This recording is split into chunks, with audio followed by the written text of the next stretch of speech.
नमस्कार, स्वागत है आपका डीडी न्यूज पर। मैं हूं रेशमा आपके साथ। आइए नजर डालते हैं इस वक्त की हेडलाइंस पर। बिहार में चुनाव खर्च पर निगरानी के लिए निर्वाचन आयोग का ईडी को निर्देश। केंद्र और राज्य की एजेंसियां भी अवैध नकदी और नशीले पदार्थों के दुरुपयोग पर रखें नजर। सीट बंटवारे से पहले आरजेडी के सिंबल बांटने से कांग्रेस नाराज। आज पटना में महागठबंधन की बैठक, तो वहीं दिल्ली में बीजेपी के शीर्ष नेतृत्व से मिलेंगे उपेंद्र कुशवाहा। सुप्रीम कोर्ट ने दिल्ली एनसीआर में दी ग्रीन पटाखों की सशर्त अनुमति। कुछ निश्चित स्थानों पर ही होगी पटाखों की बिक्री।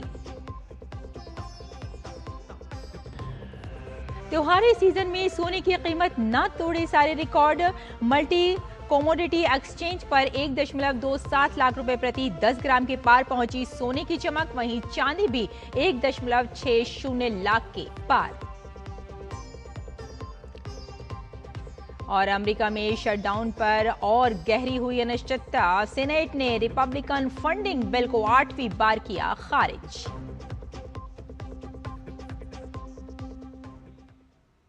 और आइए अब खबरों पर डालते हैं विस्तार से नजर। और इस वक्त की बड़ी खबर जो आ रही है, आपको बता दें कि सुप्रीम कोर्ट ने दिल्ली में ग्रीन पटाखों की सशर्त अनुमति दे दी है। केवल कुछ निश्चित स्थानों पर ही ग्रीन पटाखों की बिक्री होगी। और यहां आपको बताते चलें कि सुबह 6 बजे से लेकर 7 बजे तक और रात 8 बजे से लेकर 10 बजे के बीच पटाखे छोड़े जा सकते हैं। दिवाली और दिवाली से एक दिन पहले पटाखे जलाने की अनुमति जांच दल सुनिश्चित करेंगे कि प्रतिबंधित पटाखों की बिक्री ना हो। प्रतिबंधित पटाखे बेचने वालों के खिलाफ कानूनी कार्रवाई के साथ साथ उनका लाइसेंस को भी रद्द किया जाएगा। तो इस वक्त की ये एक बड़ी खबर जो हम आपको बता रहे हैं, सुप्रीम कोर्ट की तरफ से ये अभी एक खबर आई है कि अब निश्चित स्थानों पर ही ग्रीन पटाखों की बिक्री होगी। और साथ में आपको यहाँ बताते चलेंगे सुबह सिर्फ 6 बजे से लेकर 7 बजे तक और रात 8 बजे से लेकर 10 बजे के बीच में ही पटाखों को छोड़ा जा सकता है। यानी कि इस वक्त की ये एक बड़ी खबर हम आपको बता रहे हैं। और इसी खबर पर हमारे संवाददाता विकास सारथी हमारे साथ जुड़ गए हैं। आइए सीधे विकास के पास चलते हैं। तो विकास, जिस तरह से हम देख रहे हैं कि सुप्रीम कोर्ट ने एक बड़ा फैसला किया है, कुछ शर्तें उसने बताई हैं कि दिल्ली में ग्रीन पटाखों को अनुमति दे दी है। अब अगर हम बात करें कि दिवाली सीजन है और ऐसे में पटाखों की अनुमति, वो भी ग्रीन पटाखे, तो किस तरह का इस वक्त आप रद्द अमल देख रहे हैं? देखिए, कोर्ट का ये कहना था कि एक बैलेंस्ड अप्रोच की जरूरत है। जहां तक एयर पोल्यूशन की बात है वो भी गंभीर मसला है और त्योहार साल में एक बार आता है। ऐसे में एक ऐसी नीति अपनाई जानी चाहिए जिससे दोनों उद्देश्य पूरे हो जाएं। तो कोर्ट ने यहाँ पर ये कहा है कि सबसे पहले बात ये कि कुछ खास डेजिग्नेटेड जगहों पर ही ग्रीन क्रैकर्स की बिक्री होगी। कहीं पर भी दुकान नहीं लगाई जा सकती। स्पेसिफाइड जगहों से ग्रीन क्रैकर्स बेचे जाएंगे। और इसके अलावा जो राज्य सरकारें दिल्ली एनसीआर में जो अलग अलग क्षेत्रों में जिसका भी ज्यूरिसडिक्शन बनता है वो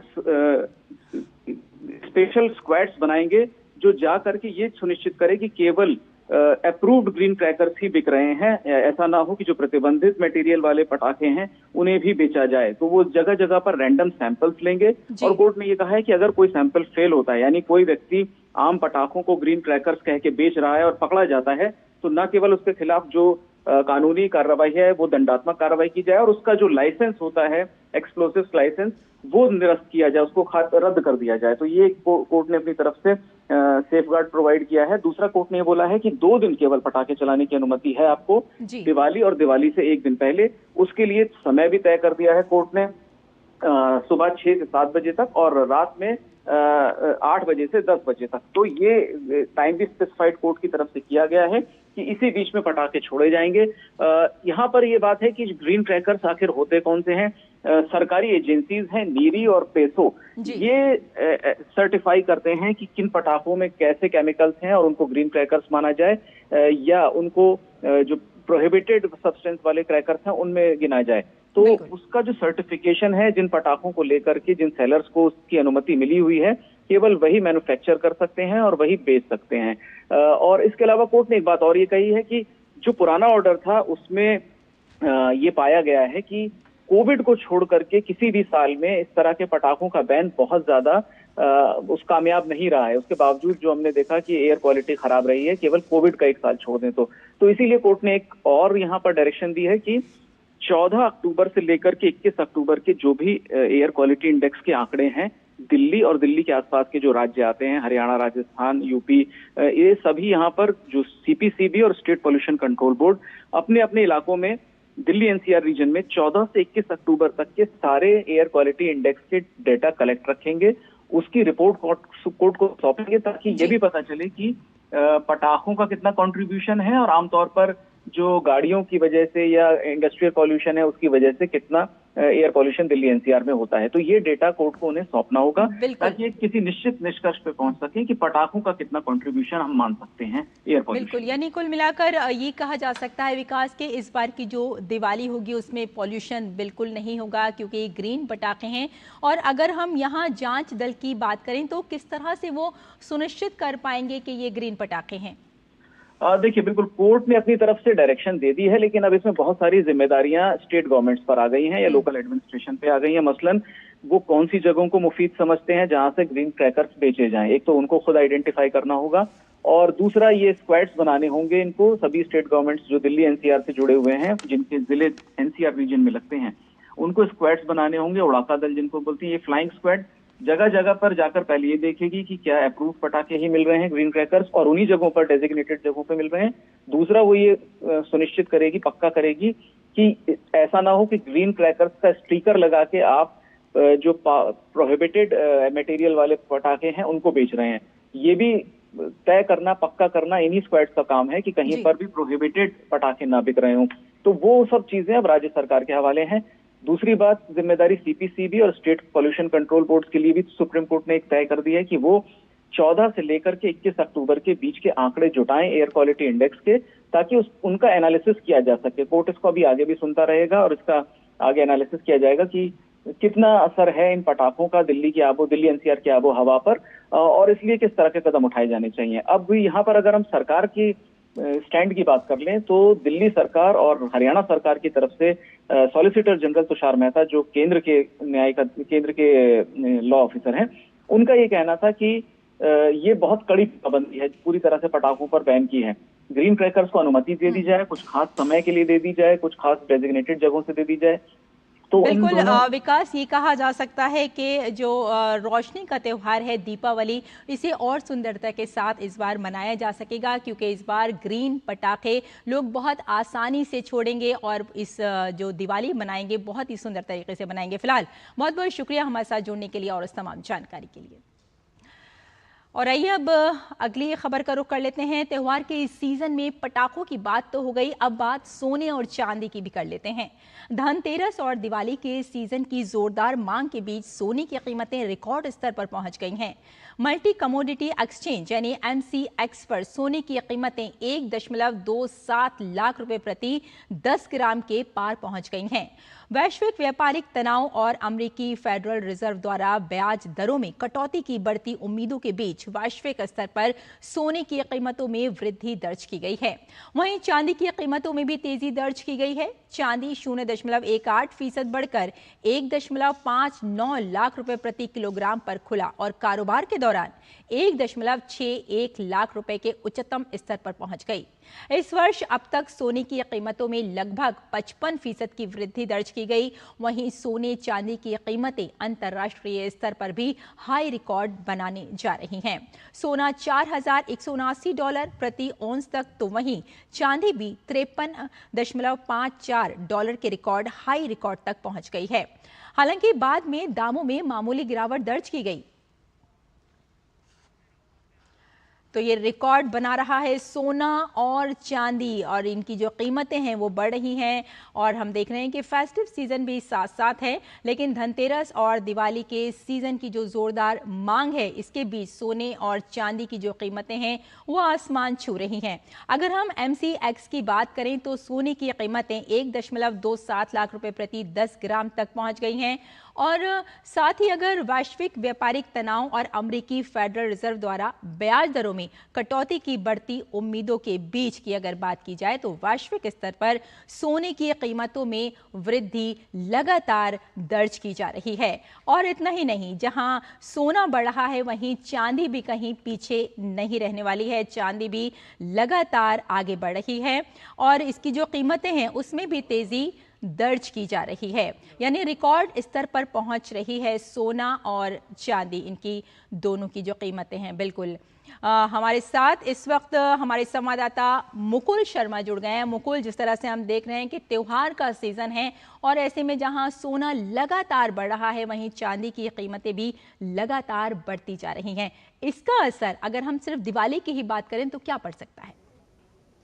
जी बिल्कुल रेशमा, देखिए खासतौर से अगर सोने की बात की जाए, इसकी जो कीमतों में लगातार इजाफा हो रहा है। ऑल टाइम हाई पर हमें सोना और जो चांदी हैं दोनों यहाँ नज़र आ रहे हैं। दोनों की जो चमक है ना सिर्फ बरकरार है बल्कि बढ़ती जा रही है। इसके पीछे का जो कारण है वो ये भी है कि जो रिजर्व बैंक है वो लगातार सोने और चांदी की खरीदारी भी कर रहे हैं। और साथ ही साथ जब इसके दाम को हम देखते हैं, क्योंकि जब ऑल टाइम हाई तक पहुँचने का जो सफ़र रहा है इसी वर्ष की अगर बात की जाए तो इस वर्ष करीब 58 से 60% तक का जो रिटर्न है वो हमने सोने में देखा है। किस तरीके से जो निवेशक हैं उनको यहाँ मिला है। और इससे पहले अगर हम बात करते हैं करीब 2015 से 2020 तक इन 5 सालों की अगर बात की जाए तो इन 5 सालों में महज जो सोने की कीमत थी उसमें करीब 30,000 का इजाफा देखने को मिला था 5 सालों में। लेकिन वही इजाफा जब हम जनवरी से कीमतों को देखते हैं तो जनवरी से लेकर अब तक आप अंदाज़ा लगा सकती हैं करीब 58% की कीमतों में जो इजाफा हुआ है। और उसके साथ साथ अगर 2015 से लेकर 2025 एक दशक की हम बात करें तो सोने ने करीब 330% से ज़्यादा का जो रिटर्न है वो अपने निवेशकों को भी दिया है। और इसी तरह अगर चांदी की बात की जाए, आज के समय में जो तमाम निवेशक हैं और इसके साथ साथ जो एक्सपर्ट हैं उनका मानना है सिल्वर इज़ न्यू गोल्ड, यानी अगर आप इन्वेस्टमेंट पर्पस से देख रहे हैं तो आज के समय में जो चांदी है वो सोने से पीछे नहीं है। जिस तरीके से लगातार उसका दाम बढ़ रहा है और उसकी भी एक जो प्रमुख वजह है वो यही है कि मार्केट में उसकी जो मांग है बढ़ती नज़र आ रही है। फिर चाहे हम रशिया की बात करें, चाइना की हम बात करें, लगातार जिस तरीके से जो इलेक्ट्रिक व्हीकल है उसमें उसका इस्तेमाल होता है वहाँ उसका प्रयोग बढ़ रहा है, वहाँ उसकी मांग बढ़ती नज़र आ रही है। और उसी वजह से जो एक बाजार हम देखते हैं वहाँ इसका असर हमें नज़र आता है। जबकि सोना, क्योंकि जैसा आपने जिक्र भी किया, त्योहारी सीज़न की जब हम बात करते हैं तो अधिकतर लोगों की एक आकांक्षा या उम्मीद यही रहती है कि त्योहारी सीज़न पर ज़रूर वो सोना चांदी खरीद पाएँ। लेकिन फ़िलहाल जिस तरीके से दाम आसमान छू रहे हैं ऐसे समय में मुश्किल है। लेकिन कई ऐसे निवेशक हैं वो ज़ाहिर तौर पर डिजिटल गोल्ड की तरफ ज़रूर अपना जो रुख है वो कर चुके हैं। या इसके साथ साथ गोल्ड ETF की अगर बात की जाती है तो लोग उसमें भी निवेश कर रहे हैं, क्योंकि यहाँ पर लोगों को जो रिटर्न है वो बहुत ज़्यादा मिला है। बिल्कुल मुकुल, अगर हम बात करें सोने और चांदी की तो क्या ये बढ़त घरेलू मांग की वजह से है या अंतर्राष्ट्रीय बाजार में भी यही ट्रेड देखा जा रहा है?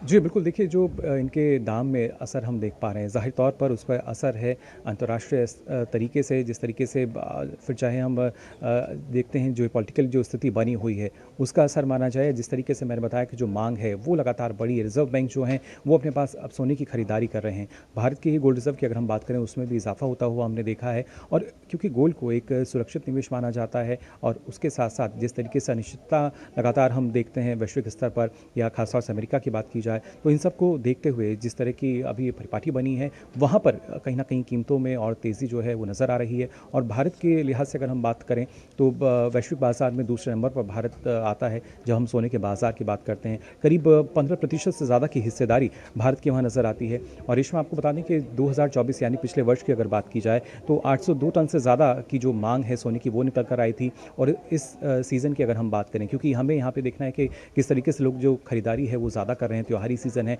तो उम्मीद की जा रही है कि इस वर्ष भी अच्छी मांग जो है सोने की वो निकल कर आएगी। हाँ बिल्कुल, बहुत बहुत धन्यवाद मुकुल हमारे साथ जुड़ने के लिए और इस तमाम जानकारी के लिए। और बुलेटिन में फिलहाल यहाँ एक छोटा सा ब्रेक लेते हैं, जल्द हाजिर होते हैं। आप देखते रहिए DD न्यूज़।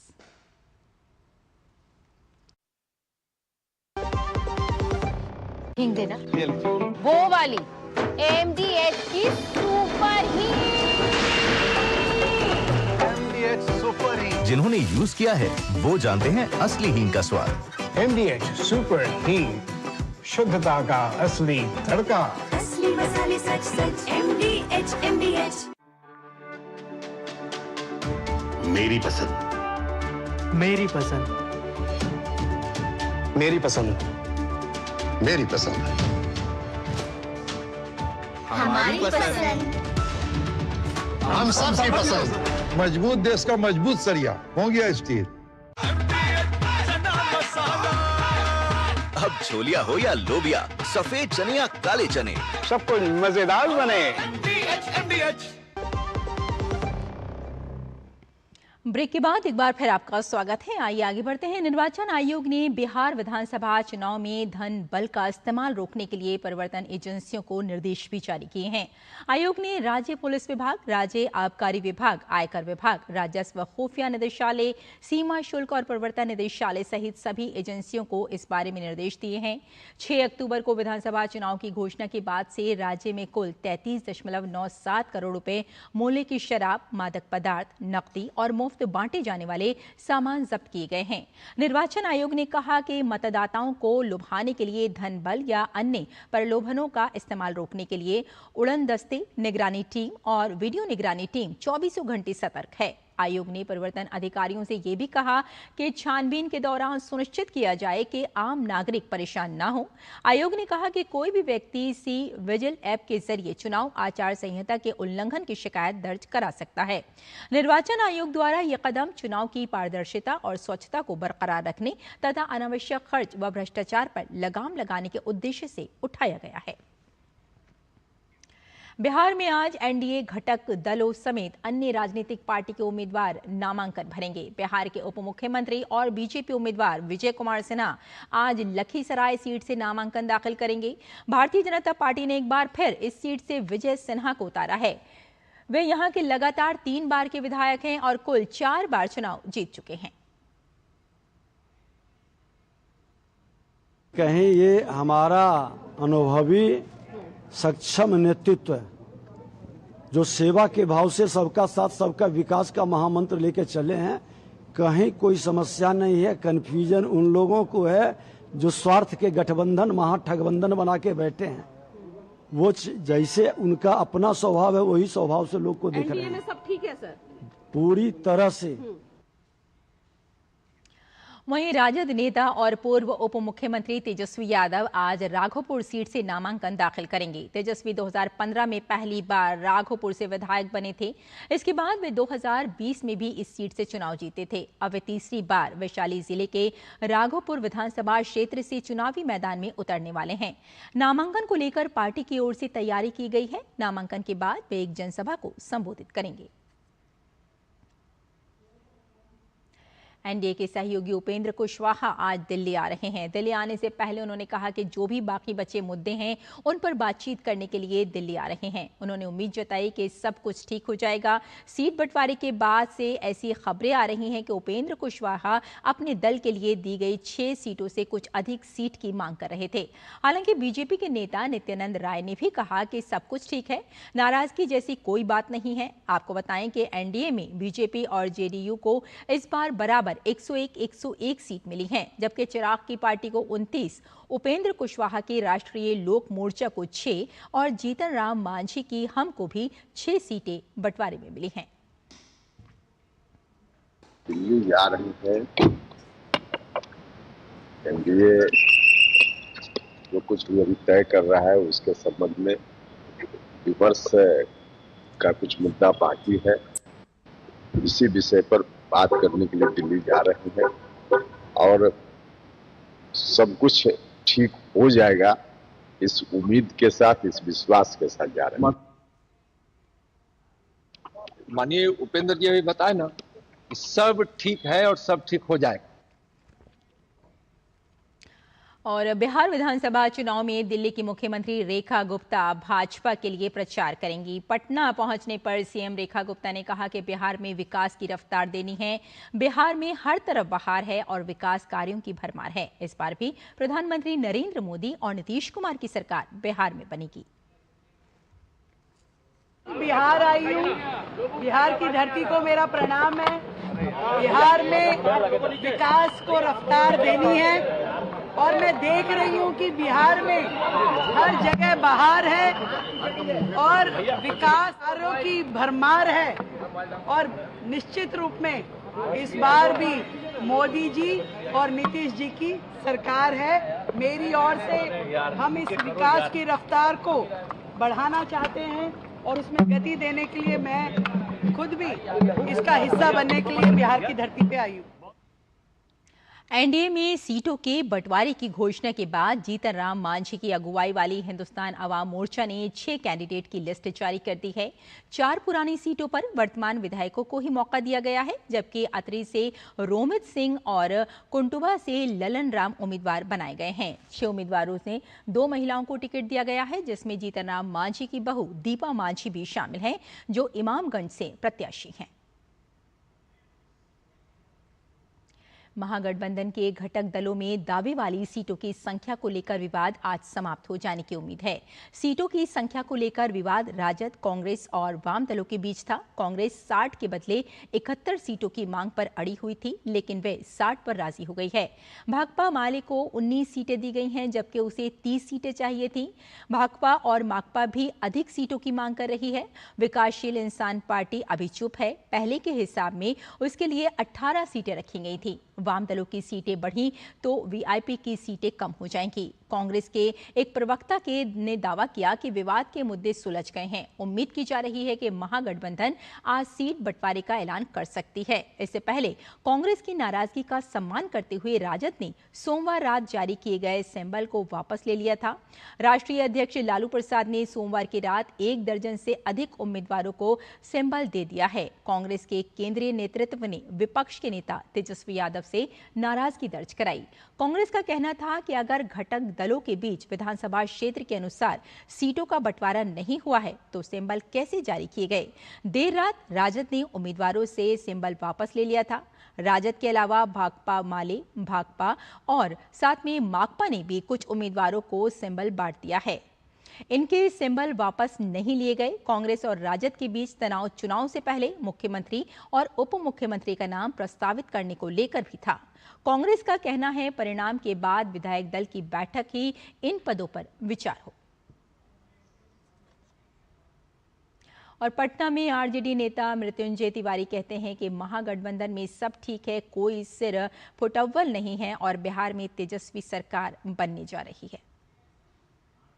महागठबंधन में ऑल इज वेल है, यहाँ कहीं कोई किंतु परंतु सिर्फ फुटअव्वल नहीं है। महागठबंधन इंटैक्ट है और मजबूती से चुनाव लड़ रहा है। अपार जन समर्थन है, जनता का आशीर्वाद है। आम आदमी पार्टी ने बिहार विधानसभा चुनाव के पहले चरण के लिए उम्मीदवारों के नाम की दूसरी सूची जारी कर दी। इस सूची में 48 उम्मीदवारों के नाम हैं, जिसमें पिपरा से विपुल यादव, बाजपट्टी से रणधीर कुमार चौधरी, नरकटियागंज से राजीव वर्मा और सुरसंड से ऋषि कुमार अग्रवाल, लालगंज से राजेंद्र प्रसाद सिंह और मधेपुरा से मुकेश कुमार का नाम शामिल है। इसी के साथ आपने अभी तक कुल 59 उम्मीदवारों को चुनावी मैदान में उतारा है।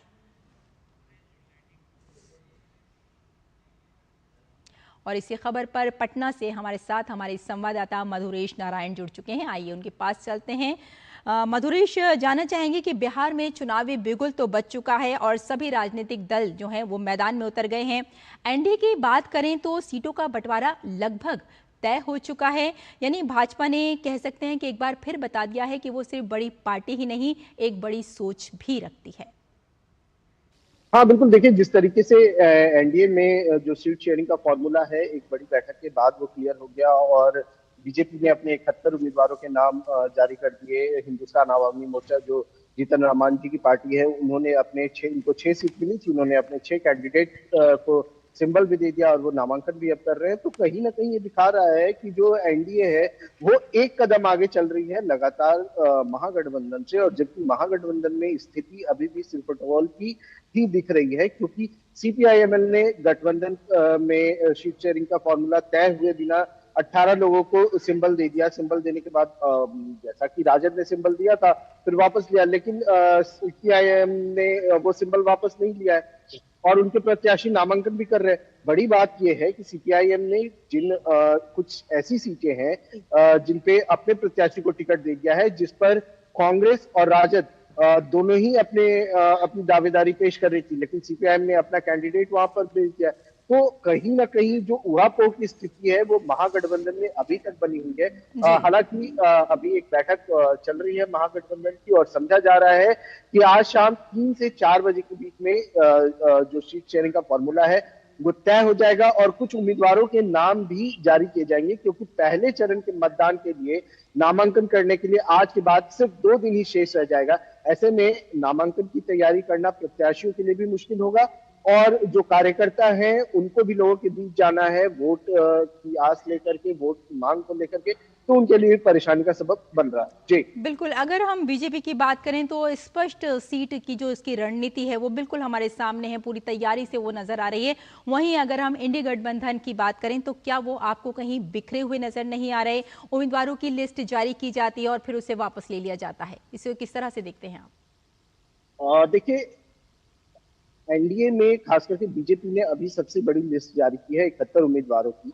अगर उस लिस्ट को आप जरा ध्यान से देखेंगे तो उसमें जो कई नए चेहरे हैं उन पर भरोसा जताया गया। कुछ ऐसे चेहरे भी हैं जो पहले उनके उम्मीदवार रहे थे, फिर बाद में कई और किसी और पे बीजेपी ने भरोसा किया, लेकिन फिर से दोबारा पुराने चेहरे पे भरोसा किया है। कुछ संगठन के लोगों पे भरोसा किया है, जैसे मंगल पांडे एमएलसी थे लेकिन सीवान से चुनाव लड़ रहे हैं।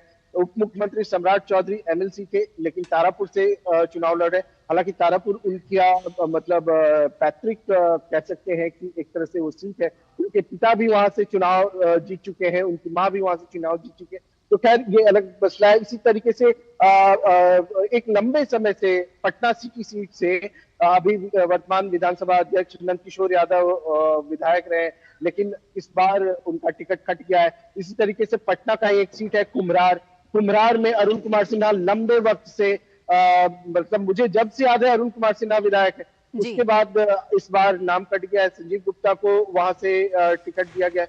दूसरी तरफ दानापुर की बात करें, दानापुर से रामकृपाल यादव को टिकट दिया गया है। रामकृपाल यादव मीसा भारती से लोकसभा चुनाव में महज एक कड़े मुकाबले में हार गए थे, पार्टी ने उन पर फिर से विश्वास जताया है।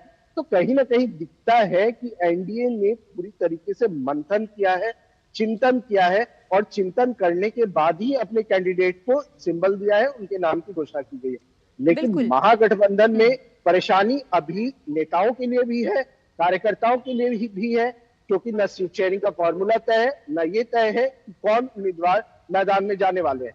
बिल्कुल, अगर हम बीजेपी की वापस भी ले लिया जा रहा है। बिल्कुल, अगर बीजेपी की बात करें तो उसका जो फोकस होता है वो विकास और स्थिरता पर ही नजर आ रहा है। किस तरह से आप इसको देखते हैं?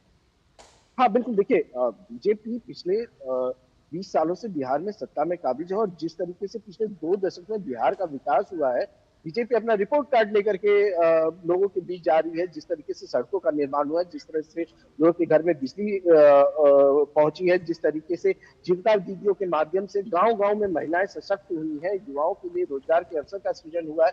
दूसरी तरफ बड़ी संख्या में उद्योग लगे हैं, मतलब ओवरऑल सेक्टर में, हेल्थ के सेक्टर में भी बड़ा काम हुआ है। 2 एम्स एक फंक्शनल है, एक का निर्माण दरभंगा में हो रहा है। दुनिया का सबसे बड़ा मेडिकल हॉस्पिटल जो है वो पीएमसीएच, उसका निर्माण हो रहा है, उसके एक फेज की शुरुआत भी हो चुकी है। तो ओवरऑल में जब आप देखेंगे तो पिछले 2 दशक में बीजेपी के पास बताने के लिए बहुत कुछ है कि उसने क्या किया है, जबकि महागठबंधन के पास में 2 दशक पहले का जो जंगल राज की उनकी जो छवि थी, जो उनका कलंक है, वो अभी भी कहीं ना कहीं उनके लिए परेशानी का सबब है। शायद यही कारण है कि तेजस्वी जब अपनी चुनावी यात्रा में निकल रहे हैं तो उनके पोस्टर पे, उनके गाड़ियों पे उनके पिता और उनकी मां की फोटो भी नहीं हो रही है। तो आप समझ सकते हैं कि तेजस्वी इस समय किस स्थिति से गुजर रहे। जी हाँ बिल्कुल, उनकी स्थिति हम साफ तौर पर देख सकते हैं। वहीं अगर हम इंडी महागठबंधन की बात करें तो हम देख रहे हैं कि बिहार में किस तरह से बाहर ही बाहर नजर आ रही है, विकास के रास्ते नजर आ रहे हैं। वहीं अगर महागठबंधन की बात करें तो जातीय संतुलन की अगर हम बात करें तो आज भी वो जातीय संतुलन को साधने में ही लग रहा है। बिल्कुल हाँ, देखिए बिहार चुनाव में इस बात से कोई इनकार नहीं कर सकता है कि जाति समीकरण जो होता है वो एक फैक्टर हमेशा से ही रहता है। भले ही एनडीए कितना भी विकास की बात कर ले, कुछ की बात कर ले, लेकिन वो भी जब अपने कैंडिडेट की घोषणा करती है तो उसको जाति समीकरण का ध्यान रखना पड़ता है। जो कल कैंडिडेट के नाम घोषणा की गई है उसमें 15 राजपूत कैंडिडेट है, 11 भूमियार हैं, ब्राह्मण हैं, एक कायस्थ है, इसके अलावा ईबीसी और ओबीसी है। अब इसकी काट निकालना महागठबंधन के लिए मुश्किल का सबब हो रहा है, क्योंकि महागठबंधन की जो मेजर पार्टी है यानी राजद, उसका सबसे बड़ा जो वोट बैंक है वो एमवाई समीकरण है, यानी मुस्लिम और यादव समीकरण। लेकिन इस बार जो तेजस्वी चाह रहे हैं वो तेजस्वी अखिलेश यादव के फॉर्मूले को एडप्ट करना चाह रहे हैं। वो सिर्फ एमवाई पे नहीं, ए टू जेड पे भरोसा करना चाह रहे हैं। वो भी चाह रहे हैं कि किसी तरीके से जो जातिगत समीकरण है वो सीट वाइज उसको बैलेंस किया जा सके, ताकि ज्यादा से ज्यादा वोटरों को इंटैक्ट किया जा सके, ज्यादा से ज्यादा वोटरों को अपनी तरफ लुभाया जा सके। और एक जो पार्टी की छवि एमवाई समीकरण की बन गई है कि पार्टी एमवाई के भरोसे ही केवल चलती है, उस छवि को भी तोड़ करके आगे की तरफ निकला जा सके। और तेजस्वी के सामने ये मुद्दा भी बहुत और बेहद महत्वपूर्ण है, क्योंकि जब एमवाई समीकरण आता है तो सिर्फ मुस्लिम और यादव तेजस्वी के साथ में जाते हैं और एक बड़ा वर्ग जो है वो छूट जाता है, जिससे तेजस्वी को पिछले चुनाव में नुकसान हुआ है। अब तेजस्वी कहीं ना कहीं इस बात को समझ रहे हैं और समझा जा रहा है कि आज जो लिस्ट 3 से 4 बजे के बीच आने की महागठबंधन की संभावना है, उसमें तेजस्वी इन बातों का जरूर ध्यान रखेंगे और इसमें कांग्रेस भी उनका पूरा सहयोग करेगी। बिल्कुल, बहुत बहुत धन्यवाद हमारे साथ जुड़ने के लिए और इस तमाम जानकारी के लिए। फिलहाल आइए बुलेटिन की ओर लौटते हैं और कुछ और खबरों पर नजर डाल लेते हैं। देश को नक्सल मुक्त बनाने का केंद्र सरकार का लक्ष्य साकार होता नजर आ रहा है। इसी दिशा में राज्य में नक्सलवादी आंदोलन को खत्म करने की दिशा में आज एक ठोस और निर्णायक कदम उठाया गया है। गढ़चिरौली में आज मुख्यमंत्री देवेंद्र फडणवीस की मौजूदगी में 61 नक्सलियों ने आत्मसमर्पण कर दिया। भाकपा माओवादी पोलित ब्यूरो के सदस्य मल्लाजुला वेणुगोपाल राव और सोनू उर्फ भूपति समेत 61 नक्सलियों ने हथियार डाला और मुख्यधारा में शामिल हो गए। इन सभी नक्सलियों पर महाराष्ट्र सरकार ने 5 करोड़ 24 लाख रुपए का इनाम रखा था।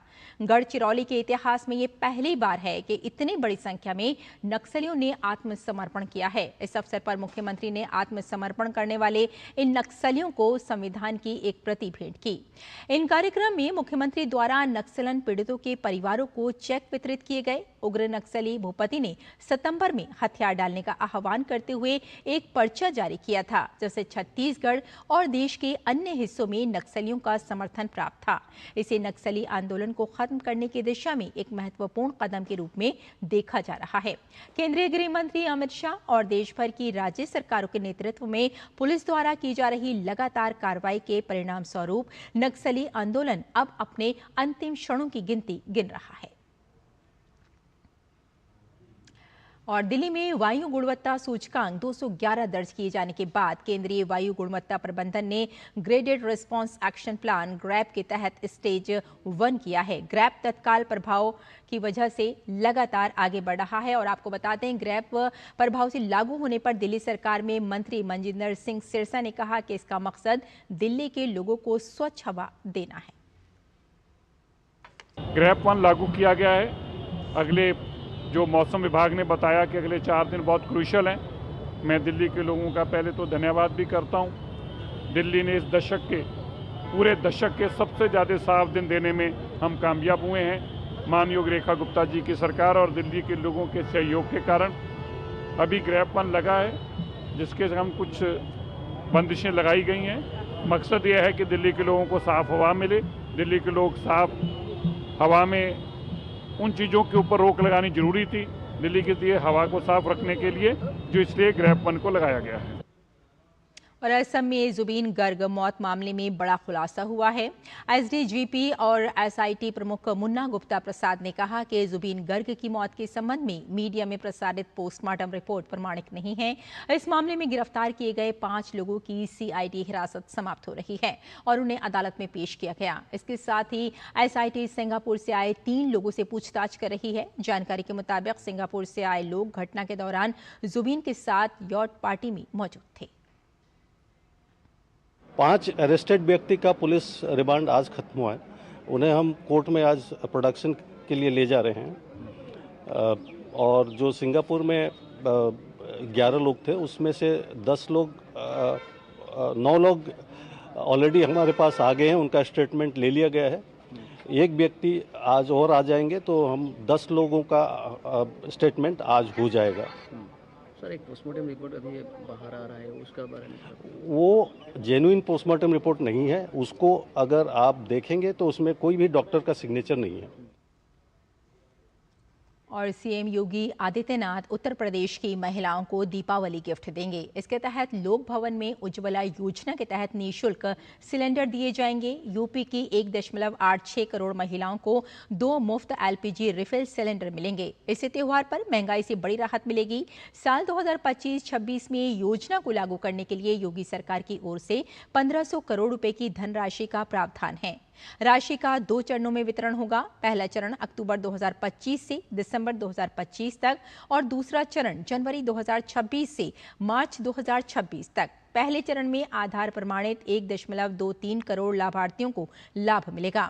लाभार्थियों के खाते में सब्सिडी ट्रांसफर होगी। योजना के पारदर्शी क्रियान्वयन के लिए हर जिले में सख्त मॉनिटरिंग और शिकायत निवारण तंत्र सक्रिय किया गया है। पीएम नरेंद्र मोदी की सराहना और मुख्यमंत्री योगी आदित्यनाथ की प्रेरणा से लखनऊ की डॉक्टर कामिनी सिंह ने मोरिंगा आर्मी खड़ी की और उत्तर प्रदेश की महिला किसानों को आत्मनिर्भर बनाया। कामिनी सिंह ने एफपीओ के माध्यम से 1000 से ज्यादा महिलाओं को जोड़ा और उन्हें मोरिंगा यानी सहजन की खेती के लिए प्रेरित किया। मोरिंगा के वैल्यू एडिशन और मार्केटिंग से महिलाएं अब पैकेजिंग और प्रोसेसिंग में भी काम कर रही हैं। इस पहल से ग्रामीण अर्थव्यवस्था को नई ऊर्जा मिली है। पीएम मोदी ने कामिनी सिंह की सफलता की सराहना की और उन्हें दिल्ली बुलाकर मुलाकात की। पीएम मोदी ने मोरिंगा की खेती की बारीकियां भी समझी थी और महिलाओं के इस प्रयास की तारीफ की थी।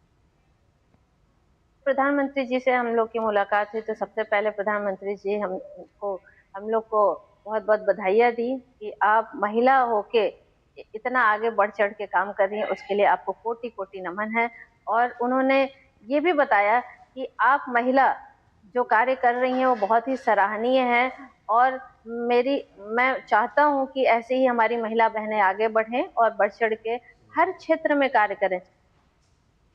और यहाँ रुकते हैं एक छोटी सी ब्रेक के लिए, जल्द हाजिर होते हैं। आप देखते रहिए डीडी न्यूज। आपके घर के खाने में रेस्टोरेंट जैसा स्वाद ले आए MDH का शाही पनीर मसाला। पनीर को क्या मस्त बना डाला। जब धरती चीर कर निकलता है लोहे का पत्थर और मिलता है मोंगिया के जोश से, फिर तपता है, पिघलता है और बनता है फौलाद। अब होता है सरिया सारी खूबियों के साथ। मोंगिया स्टील, मजबूत देश का मजबूत सरिया। ब्रेक के बाद एक बार फिर आपका स्वागत है। भारत रूस संबंधों को नई सांस्कृतिक आयाम देने के लिए बुद्ध के पवित्र अवशेषों को रूस के कलमिकिया गणराज्य ले जाया गया है। अवशेषों के दर्शन के लिए हजारों की संख्या में श्रद्धालुओं की भीड़ देखी जा रही है। एलिस्टर से हमारी संवाददाता की ये विशेष रिपोर्ट देखिए। भारत का एक उच्च स्तरीय प्रतिनिधि मंडल रूस के कलमिकिया गणराज्य की राजधानी एलिस्ट आया हुआ है। भारत में लोग जो हैं वो रूस के नाम पर मॉस्को और सेंट पीटर्सबर्ग के बारे में जानते हैं, लेकिन यकीन मानिए कि कलमिकिया की राजधानी एलिस्टा में जहां पर हम हैं और कलमिकिया गणराज्य जो है वो भी बहुत खूबसूरत जगह है और रूस में बहुत सारे ऐसे हिडन प्लेसेस हैं जहां पर अगर हमें मौका मिले तो जाना चाहिए।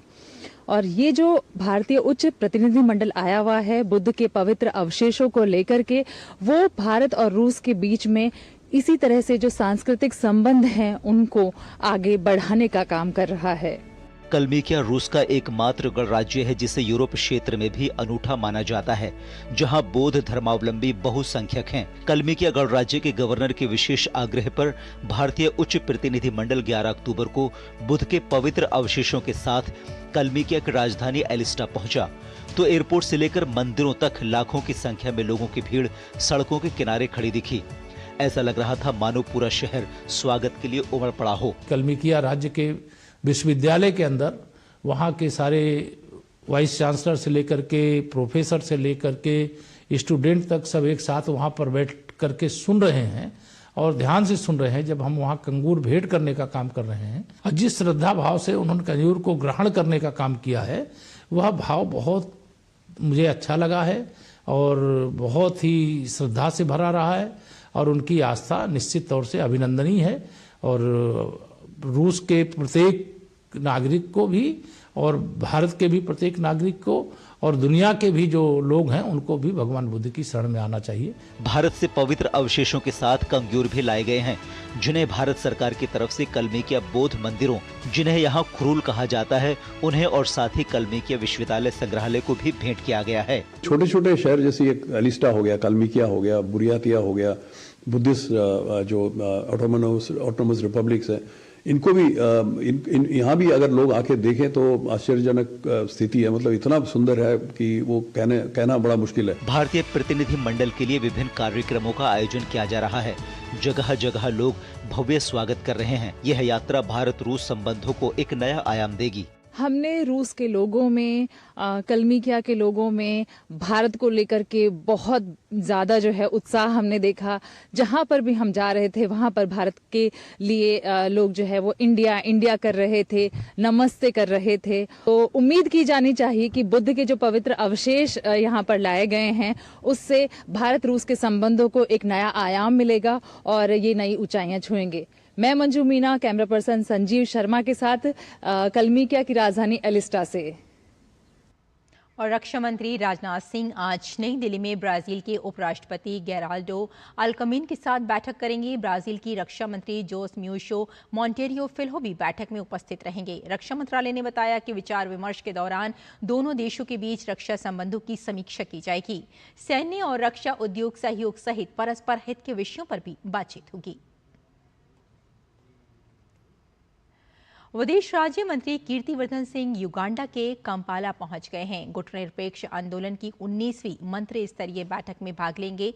कीर्तिवर्धन सिंह ने इसकी जानकारी सोशल मीडिया एक्स पर तस्वीर साझा करके दी। इस मंत्री स्तरीय सम्मेलन का विषय साझा वैश्विक समृद्धि के लिए सहयोग को गहरा करना है।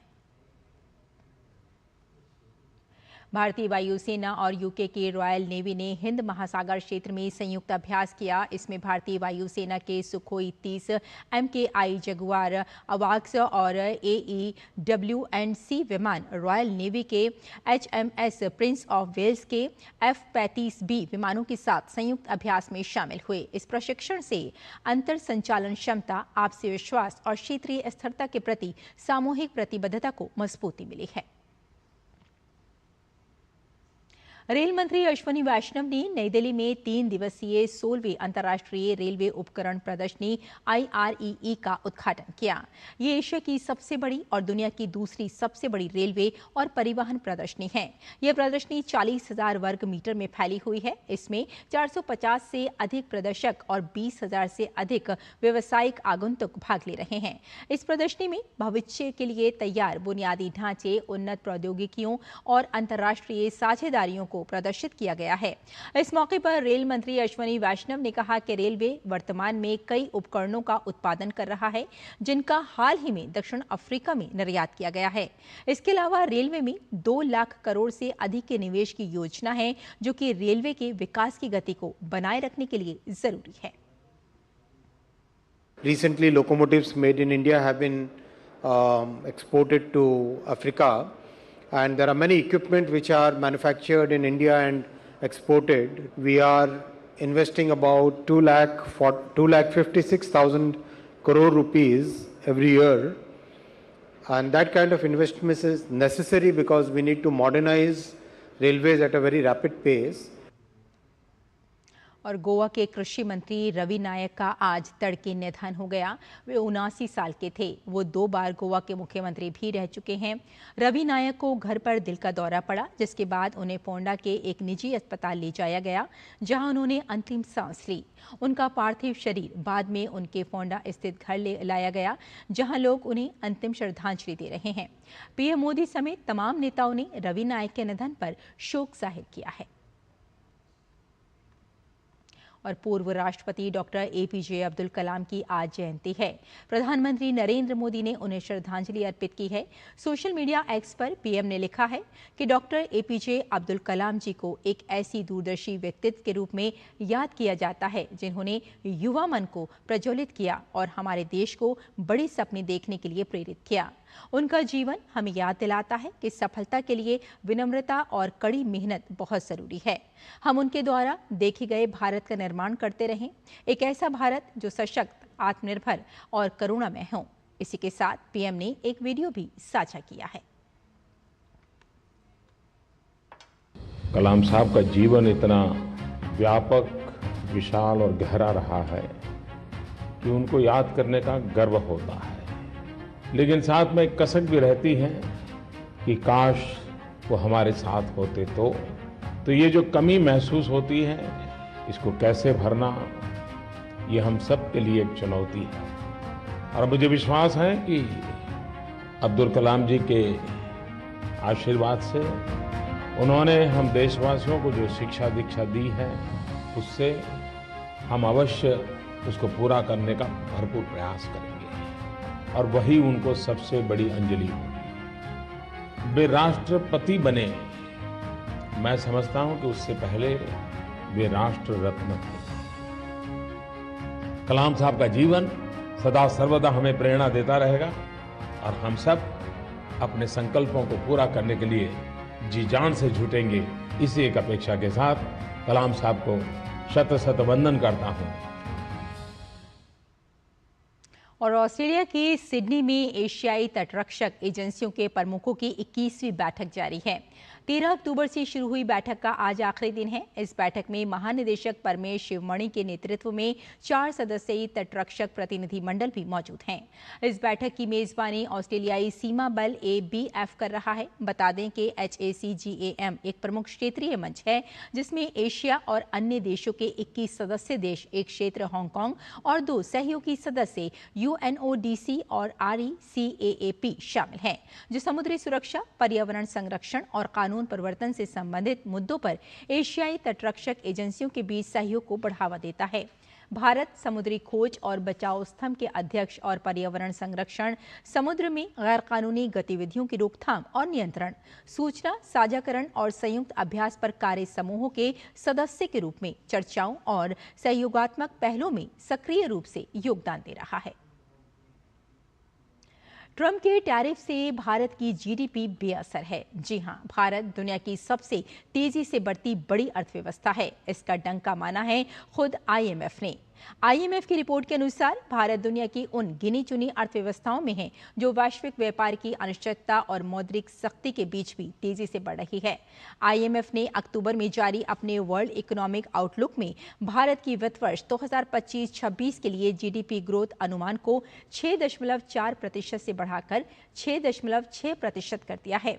महंगाई दर के अनुमान में भी बड़ी राहत है। IMF ने भारत की वित्त वर्ष 2026 के लिए महंगाई इन्फ्लेशन का अनुमान घटाकर 2.8% कर दिया है, जो अप्रैल में 4.2% था। भारत की अर्थव्यवस्था ने वित्त वर्ष 2026 की पहले तिमाही में 7.8% की तेज वृद्धि दर्ज की, जो पिछले एक साल में सबसे तेज गति थी। दूसरी तिमाही में भी लगभग 7% की ग्रोथ की उम्मीद जताई जा रही है। IMF रिपोर्ट के मुताबिक भारत की विकास दर में हुई इस तेज वृद्धि के पीछे मजबूत घरेलू मांग, सेवा क्षेत्र के निर्यात में मजबूती और पहली तिमाही में अर्थव्यवस्था का जबरदस्त प्रदर्शन रहा है। IMF से पहले विश्व बैंक और भारतीय रिजर्व बैंक ने भी अपने अनुमान बढ़ाए हैं। विश्व बैंक ने वित्त वर्ष 2026 का अनुमान 6.3% से बढ़ाकर 6.5% किया। कारण बताया गया मजबूत उपभोग और GST सुधार। RBI ने भी हाल में अपना विकास दर अनुमान 6.5% से बढ़ाकर 6.8% कर दिया था। इस साल के लिए चीन की विकास दर 4.8 और अमेरिका की GDP विकास दर 2% का अनुमान जताया गया है। और online food delivery platform Zomato के साथ सरकार ने नई दिल्ली में एक समझौते यानी MOU पर दस्तखत किए। इस करार के तहत जोमेटो राष्ट्रीय करियर सेवा NCS प्लेटफॉर्म के जरिए फ्लैक्सीबल और प्रौद्योगिकी सक्षम आजीविका अवसरों तक पहुंच बढ़ाने का प्रयास करेगा, जिससे सालाना लगभग 2.5 लाख रोजगार के अवसर पैदा हो सकते हैं। श्रम मंत्री डॉक्टर मनसुख मांडविया ने कहा कि ये प्लेटफॉर्म नौकरियों को औपचारिक रोजगार प्रणाली में एकीकृत करेगा, जिससे नौकरी चाहने वालों को सम्मानजनक और प्रौद्योगिकी सक्षम आजीविका से जोड़ा जा सकेगा। 2015 में शुरू किए गए इस पोर्टल पर 7.7 करोड़ से ज्यादा नौकरियां लिस्ट हुई हैं और ये नौकरी चाहने वालों और नियोक्ताओं के बीच एक महत्वपूर्ण सेतु का काम कर रहा है। भारत संयुक्त राष्ट्र मानवाधिकार परिषद के लिए 2026-28 के कार्यकाल के लिए 7वीं बार चुना गया है। ये मानव अधिकारों और मौलिक स्वतंत्रताओं के प्रति भारत की अटूट प्रतिबद्धता को दर्शाता है।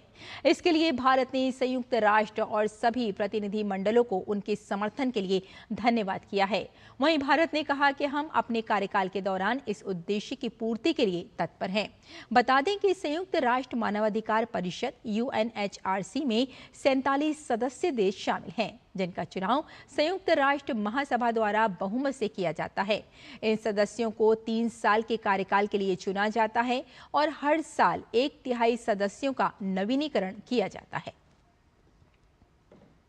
भारत ने आज से अमेरिका के लिए अंतर्राष्ट्रीय डाक सेवाएं फिर शुरू कर दी हैं। भारतीय डाक विभाग ने व्यापक प्रणाली विकास और अमेरिकी सीमा शुल्क और सीमा सुरक्षा के साथ समन्वय से अनुपालन तंत्र स्थापित किया है। इस नई व्यवस्था से पूरी तरह नियामक अनुपालन, सीमा शुल्क संबंधी मंजूरी में तेजी और किसी अतिरिक्त शुल्क के बिना अमेरिका में निर्बाध डाक वितरण सुनिश्चित होगा। अमेरिकी सीमा शुल्क विभाग द्वारा आयात शुल्क संग्रह के लिए जारी नए नियम और प्रशासनिक कार्यकारी आदेश के बाद अमेरिका के लिए डाक सेवाएं रोक दी गई थी। और अमेरिका की संसद ने रिपब्लिकन फंडिंग बिल को 8वीं बार खारिज कर दिया, जिससे शटडाउन पर अनिश्चितता और गहरा गई है। वहीं राष्ट्रपति डोनाल्ड ट्रंप ने बताया कि प्रशासन शुक्रवार को ऐसे डेमोक्रेट कार्यक्रमों की एक सूची जारी करने की योजना बना रहा है, जो कि जारी संघीय सरकारी बंद के परिणाम स्वरूप बंद हो जाएंगे। उन्होंने कार्यक्रमों के नाम का खुलासा नहीं किया, लेकिन व्हाइट हाउस में पत्रकारों को संकेत दिया कि ये बंदियां स्थायी होंगी। इस बीच 1 अक्टूबर से अभी तक करीब 4000 से अधिक कर्मचारियों को निकाला गया है। सुल्तान जोहर कप हॉकी मैच में भारत और पाकिस्तान के बीच मुकाबला 3-3 के स्कोर के साथ बराबरी पर रहा। दोनों टीमों के बीच रोमांचक मुकाबले में भारत ने तीसरे और अंतिम क्वार्टर में महत्वपूर्ण गोल दागकर मैच में बढ़त हासिल कर ली थी। हालांकि पाकिस्तान ने वापसी करते हुए मैच ड्रॉ करा लिया। भारतीय महिला क्रिकेट टीम ने उज्जैन स्थित महाकालेश्वर मंदिर में दर्शन किया। भारतीय खिलाड़ी मंदिर में पूजा अर्चना करती नजर आई। महिला क्रिकेट विश्व कप में टीम का अगला मुकाबला इंग्लैंड के साथ रविवार को इंदौर में होगा। फिलहाल टीम इंडिया 4 मैचों में 2 जीत और 2 हार के साथ टेबल में चौथे पायदान पर है।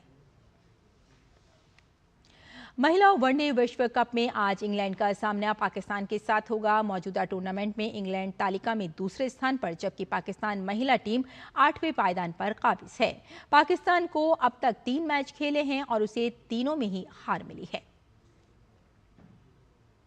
श्रीलंका और न्यूजीलैंड के बीच महिला वनडे विश्व कप का मुकाबला बारिश की भेंट चढ़ गया। कोलंबो के आर प्रेमादासा स्टेडियम में खेले गए इस मैच में श्रीलंका ने टॉस जीतकर बल्लेबाजी का फैसला लिया और 50 ओवर में 6 विकेट पर 258 रन बनाए। न्यूजीलैंड की पारी शुरू होने से पहले ही बारिश शुरू हो गई, जिसके बाद मैच को बेनतीजा समाप्त करना पड़ा।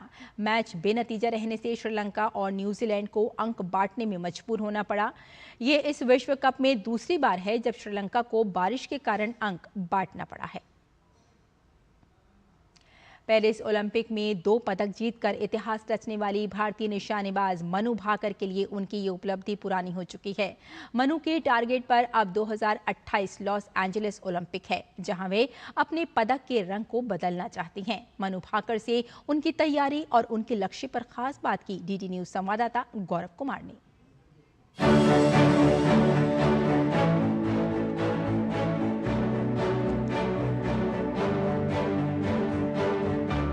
इस वक्त हमारे साथ ओलंपिक पदक विजेता मनु भाकर मौजूद हैं। आइए उनसे बात करें। मनु, आपको हम लोग आपका जिस तरह से पेरिस में प्रदर्शन रहा था वो देखा था, लेकिन अब एक बार फिर से कहीं ना कहीं उम्मीदें जो हैं वो एशियन गेम्स और फिर LA ओलंपिक के लिए भी मेहनत पूरी कर रहे हैं। पूरी team, the entire team is putting a lot of efforts and